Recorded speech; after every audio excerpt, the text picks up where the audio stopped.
নৃসিংহ অবতার। নৃসিংহ অবতার হিন্দু দেবতা বিষ্ণুর চতুর্থ অবতার। নৃসিংহ শব্দের অর্থ হল অর্ধ মানুষ, অর্ধ সিংহ।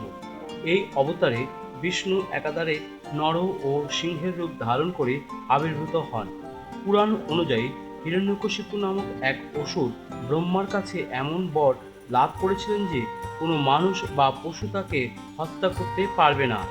দিনের বেলা বা রাতের বেলা নয়, ঘরের ভিতরে বা বাইরে নয়, কোনো অস্ত্র দিয়েও নয়। এই বর পেয়ে সেই দেবতাদের পরাজিত করে ত্রিলোকের অধিপতি হয়ে বসেন। হিরণ্যকশিপু বিষ্ণুর ঘোর বিরোধী ছিলেন, কিন্তু তার পুত্র প্রহ্লাদ ছিলেন বিষ্ণুর পরম ভক্ত।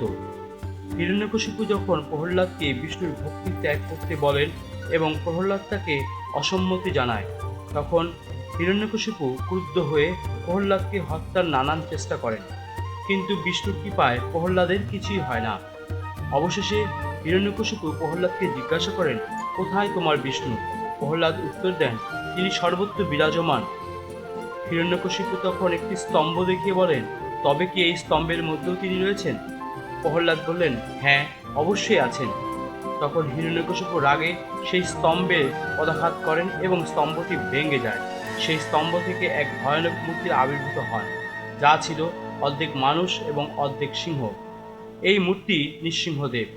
যেহেতু নৃসিংহ পূর্ণাঙ্গ মানুষও নন, আবার পূর্ণাঙ্গ পশুও নন, তাই ব্রহ্মার বর অমান্য করা হলো না। হিরণ্যকশিপুকে ধরে দরজার চৌখাটের উপর, যা ঘর নয় বাহিরও নয়, নিজের উপর স্থাপন করেন। দিনও না রাতও না, এবং নখ দিয়ে তার বুক চিরে হত্যা করেন, যা কোনো অস্ত্র নয়।